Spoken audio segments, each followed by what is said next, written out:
pa rin eh. Kahit na modern na, tingin ko hindi pa rin.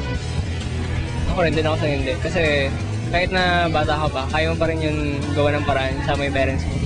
Kung magkasayang yung buhay ng bata, kawawa na lang. Titingnan muna natin yung sitwasyon natin sa Pilipinas. Kasi nakikita naman natin na overpopulated na tayo, na nawawala na ng control. Meron doon mga pamilya, 20 na yung anak. Kaya sa tingin ko yung kung hindi naman natin masusuportan yung bubuhayin natin, okay lang sa akin na ipa-abort. I don't think so kasi to abort a child, that's you're killing a child and you're killing life.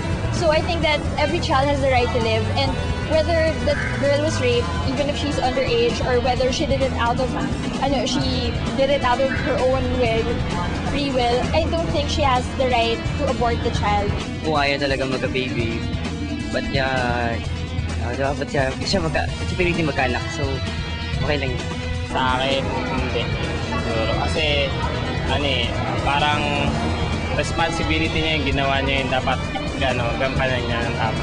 Kasi bago niya pa ginawa yun, dapat alam niya na yung magiging consequences. Sa tingin ko, hindi. Kasi buhay yun eh. Parang pinipigilan mo yung mabuhay yung isang tao.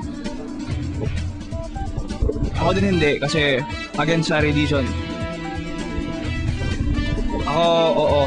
Kasi kung magiging pangit din yung buhay ng bata paglaki, edi patayin nyo na lang.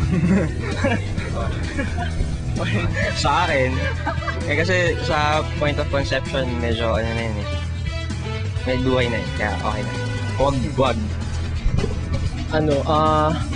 Siguro mas madali siyang sagutin kung ikaw yung nandun sa kalagayan nung buntis sa hindi. Pero kung pag-uusapan talaga, mahirap talaga siyang sagutin kasi para siyang tanong na hindi talaga specific yung answer. Kahit na mahirap ang buhay ngayon, ni isa man sa atin, tao tayo, wala tayong karapatan na kumbaga kitilin ng buhay ng isang inosenteng bata o isang inosenteng nilalang. Pero, ano tingin nyo?